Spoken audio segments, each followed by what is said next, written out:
چادریں چڑھاتے ہیں آپ مزارات پر، آپ کیوں نہیں پوچھتے کہ چادر کیوں چڑھاتے ہیں؟ کیا بیسک کانسیپٹ ہے اس کے پیچھے؟ اس میں بزرگ کا کیا فائدہ ہے، آپ کا کیا فائدہ ہے؟ کہاں قرآن و حدیث میں لکھا ہے کہ مزار کے اوپر چادر چڑھاؤ؟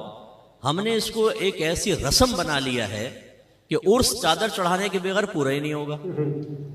ہر شخص چادروں کی منت مان رہا ہے کہ جی میرا کام ہو گیا تو میں فلاں مزار پہ چادر چڑھاؤں گا۔ بھئی کیوں مان رہے ہو منت؟ ذرا بتاؤ تو صحیح نا، اپنے آپ سے کویسچن کرو، کیوں چڑھا رہے ہو آپ چادر منت کی؟ اس میں کس نے منت مانی تھی؟ نبی نے مانی تھی؟ صحابہ نے تصور دیا مزار پہ چادر چڑھانے کا؟ کہاں سے آیا یہ؟ کچھ نہیں پتا، بس لوگ کر رہے ہیں تو ہم بھی کر رہے ہیں۔ اس سے ہماری نوجوان نسلوں کو، ان بچوں کو کچھ پتہ نہیں ہے جی چادر چڑھانے بھی کوئی عبادت ہوگی، کوئی عبادت نہیں ہے، مستحب تک نہیں ہے۔ بالکل اب اس دور میں تو مستحب بھی نہیں رہا۔ ایک دور تھا کہ جب قبرستان عام بنا دیے جاتے تھے، اس میں کسی عالم کی قبر ہے، کسی نبی کی قبر ہے، فرض کر لیں صحابہ کی ہے، تو لوگ ادب سے دور ہونے لگے تو وہ قبور پہ چڑھ رہے ہیں صاحب، تو وہ جو اشرف القوم کی قبر ہے اس کی بھی بے حرمتی ہو رہی ہے، تو بھئی چلو ایک کپڑا ڈال دو یار، تاکہ فرق تو ہو جائے، آنے والے کو پتہ چلے کسی بزرگ کی قبر ہے دوسری، تو ایک چادر ڈال دی ادھر۔ بس یہ بیسک کانسیپٹ تھا۔ پھر بعد میں جب بزرگان دین فوت ہونے لگے تو لوگ جیسے آ کر فاتحہ وغیرہ پڑھ رہے ہیں، بیٹھ کے قرآن پڑھ رہے ہیں، دھوپ پڑ رہی ہے، تو ارادہ کیا کہ بھی قبہ بنا دیا جائے کہ عمارت صاحب مزار کے لیے، تاکہ لوگ آ کے اس کے سائے میں آرام سے پڑھ سکیں۔ اور خاص طور پہ جب سال گزرتا تھا جس کو ہم آج کل عرس کہتے ہیں، تو پھر لوگ آئیں گے، بیٹھیں گے، کثیر تعداد ہوتی ہے کہ چلو بھائی پھر ایک عمارت بن گئی۔ جب عمارت بن گئی تو جو عام قبور سے امتیاز قائم کرنا تھا وہ عمارت کے ذریعے حاصل ہو گیا۔ اب چادر کی تو ضرورت ہی ختم ہو گئی۔ لیکن سنی کو تو ایک نیا مشغلہ چاہیے، جو نیا مشغلہ شروع ہو جائے اس کو کبھی نہیں چھوڑے گا، اصل دین کو گھر میں داخل نہیں ہونے دے گا۔ انہوں نے کہا بھائی قبہ بن گیا، ابھی چادر کی رسم تو چلے۔ وہ چل پڑی صاحب رسم۔ اچھا پہلے چادریں ڈالتے تھے موٹی، کیونکہ یہ ریشمی اور باریک کپڑے تو ایجاد نہیں ہوئے تھے، وہ ہاتھوں سے بنے ہوئے کپڑے۔ اس میں یہ ہوتا تھا کہ کسی نے 2 چادریں ڈال دی تو ایک صاحب مزار کی طرف سے صدقہ کر دی، ایک پڑی ہوئی ماں بہن امتیاز کے لیے، فرق کرنے کے لیے، باقی ایک نہیں تھی رسمیں پہلے۔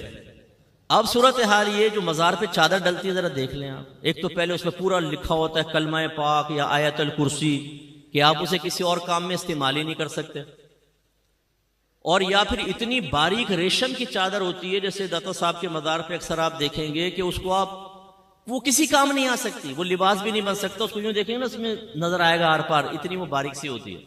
اور اس پہ آیت الکرسی چمکی سے لکھی ہوئی ہے نا، پہلے لکھ کر اس پہ چمکی ڈال دیتے ہیں، اب جو پکڑے وہ ہاتھ پہ چمکی، منہ پہ چمکیاں، جس سے وضو ہی خطرے میں پڑ جائے۔ اب وضو کریں گے تو یہ چمکیاں لگی ہوئی ہیں، کہاں سے وضو ہوگا؟ اور پھر آپ کبھی دیکھیں اس کٹہرے کے اندر جو آدمی کھڑا ہوا ہے، یہ جب آپ ریشمی چادر ڈالتے ہیں وہ ایک دوسرے پہ پھسلتی ہے گر کے نا، ٹک تو سکتی نہیں ہے، وہ اس کے پیروں میں وہ آیت الکرسی کے اوپر چڑھ رہا ہوتا ہے، قرآن کے اوپر چڑھ رہا ہوتا ہے۔ میں نے اپنی آنکھوں سے دیکھا یہ منظر۔ اور پھر کیا ہوتا ہے کہ آپ نے وہ ڈالی، وہ جمع کرتے جاتے پھر وہ پھر یوں دکان پہ پہنچتی ہے نا، کم قیمت پہ دکان والا دوبارہ خریدتا ہے، استری شستری مارتا ہے، پھر دوبارہ ماشاءاللہ ہے نا، ہم لوگ آپ کا کاروبار چلانے کے لیے چادروں کی منت مان رہے ہیں کہ جی میرا کام ہو گیا میں چادر چڑھاؤں گا۔ بھائی منت کسے کہتے ہیں؟ سب سے پہلے یہ سوچو۔ مجھے یقین ہے آپ میں بہت کم لوگ جانتے ہوں گے کہ منت کیا ہے، کسے کہتے ہیں منت، اس کا کیا شرعی تصور ہے، بہت کم لوگ جانتے ہوں گے، کیونکہ میرا 30 سالہ تجربہ ہے، مجھے معلوم ہے کہ ہم کتنی معرفت رکھتے ہیں۔ دوسری بات، یہ چادر کی منت کہاں سے ایجاد ہوئی؟ اب ہم کہیں گے ہمیں نا مفتی صاحب ہم نے ایجاد کی ہے۔ اب یہ جب باتیں ہم کرتے ہیں، یہ ہے اصلی دین جو میں آپ کو سمجھا رہا ہوں۔ ہمارے وہ لوگ کہ جنہوں نے ان چیزوں کو پروموٹ کیا ہے، ہمارے اہل سنت میں ان کو ڈال ڈال کر ہمیں بدعتی کہلوایا، ہمیں قبر پرست کہلوایا، ان کے مقاصد کو پہنچتی ہے ٹھیس۔ وہ پیر کی شکل میں بھی آپ کو نظر آئے گا، وہ مقرر کی شکل میں بھی نظر آئے گا، وہ مصلح کی، وہ مبلغ کی شکل میں بھی نظر آئے گا۔ ان کی ناکوں میں لگے ہوئے سینسر۔ یہ مفتی صاحب پتہ نہیں کیسی باتیں کرتے ہیں، شاید پٹڑی سے اتر گئے۔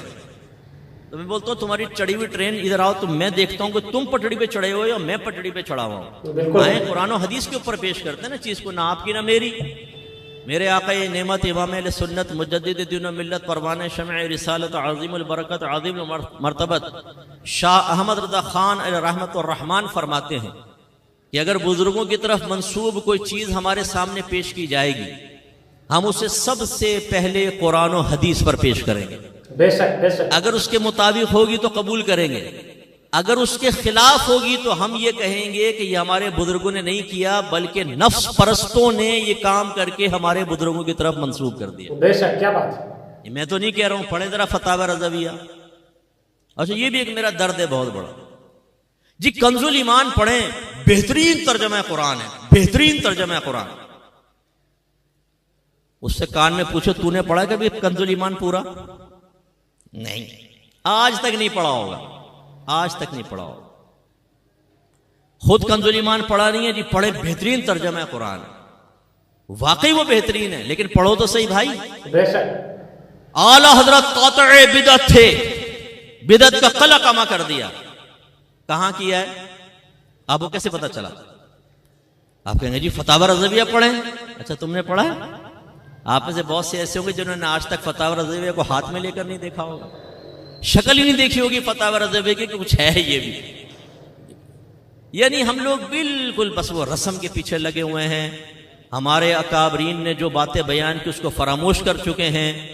آج نعت خان ہمیں دین سکھائے گا، آج یہ پیشہ ور مقررین ہمیں دین سکھائیں گے، ان کے پیچھے ہم چلنے کے لیے تیار ہیں، اور پورا مسئلہ کہ اہل سنت ہم نے بدنام کر کے رکھ دیا۔ بالکل ایسے دھمال شمال مزاروں کے اوپر کوئی تصور نہیں ہے، ڈھول ڈھمکوں کا کوئی تصور نہیں ہے۔